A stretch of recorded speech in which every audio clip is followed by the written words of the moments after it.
আমি যেভাবে একটা কাজের ফাঁকে আর একটা কাজ করে নেই, তো সেটাই কিন্তু আজকে দেখাবো। আর বরাবরই কিন্তু আমি এরকমটাই করি। কেওড়ার টক কীভাবে রান্না করলে বেশি স্বাদ হয়, তো সেটাও কিন্তু আজকে শেয়ার করব। রান্না বিষয়ক যদি কোনো জিনিস হয় তাহলে আমি চেষ্টা করি বেস্টটা আপনাদের ভিতরে তুলে ধরার জন্য, মানে যেটা ভালো আর কি কার্যকরী সেটাই।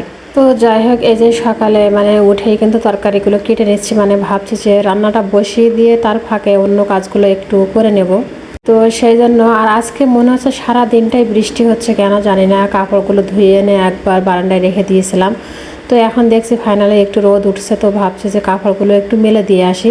তো রোদটা আসলে কতক্ষণ থাকবে জানি না, এত বর্ষাকালে যদি চকচকা ফকফকা আকাশ থাকে, তো আমার তো মনে হয় যে বৃষ্টি আবার আসবে, এরকম মেঘে তো বৃষ্টি থাকেই। আর আজকে ভয়ে দিচ্ছি একটু শাঁসা শব্দ হচ্ছে, তার কারণ হলো বৃষ্টি হচ্ছে, তো সেই জন্য আমি দুঃখিত। ছাদে দেখছি প্রচুর বাতাসও কিন্তু হচ্ছে আজকে, তো সেই জন্য ক্লিপগুলো একেবারে মেরে দিয়ে আসলাম যাতে কাপড়গুলো নিচে না পড়ে যায়।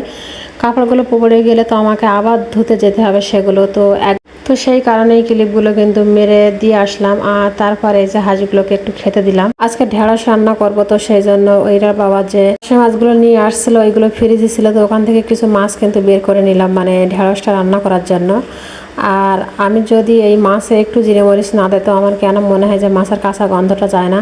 আপনারা চাইলে দিতে পারেন, এটা আমি কিন্তু বরাবরই করি প্রত্যেকটা তরকারিতে এইভাবে। মাছ যখন কষাই কাঁচা মাছ তখন কিন্তু জিরে মরিচ দেই, ভাজার সময় কিন্তু মাছে আমি জিরে মরিচ দিই। তো যাই হোক, তরকারিটা কষাতে দিয়ে কিন্তু এখন যে প্লেটগুলো মেজে আনছিলাম, তো সেগুলো কিন্তু সব উপর করে দিচ্ছি ঘরের ভিতর, যেহেতু বারবার বৃষ্টি আসতেছে, বাইরে তো সমান যাওয়া যাবে না, তোলা যাবে না, সেই কারণে।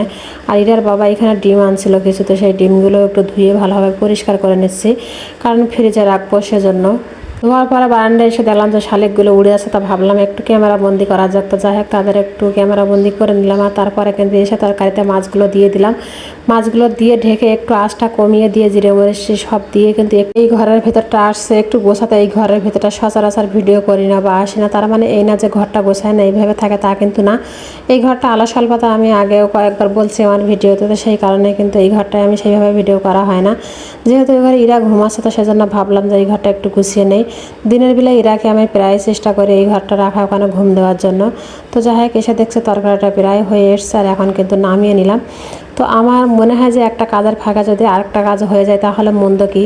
যাই হোক, এই যে কেওড়াগুলো কিন্তু ফ্রিজে রাখছিলাম, আর এই চিংড়ি মাছগুলো লবণ হলুদ দিয়ে একটু মাখিয়ে নিচ্ছি। কাঁচা চিংড়ি মাছ যদি লবণ হলুদ মাখিয়ে একটু পেঁয়াজ রসুন বাটায় এইভাবে কষিয়ে নিয়ে তার ভিতরে একটু ঝোল দিয়ে সিদ্ধ করে নিয়ে যদি কেওড়ার টকটা দেওয়া হয়, তাহলে কিন্তু ওই খাটাটার দ্বিগুণ স্বাদ বেড়ে যায়। আমরা সচরাচর সবাই কিন্তু চিংড়ি মাছটা লবণ হলুদ দিয়ে জাল দিয়ে তারপর দেয়, কিন্তু জাল দিয়ে দিলে ওইভাবে বেশি স্বাদ লাগে না। যদি আপনি এইভাবে দিতে পারেন কাঁচা মাছ, তাহলে দেখবেন যে এই খাটাটা কিন্তু খুব ভালোই লাগবে। সবাই ভালো থাকবেন, সুস্থ থাকবেন, আল্লাহ হাফেজ।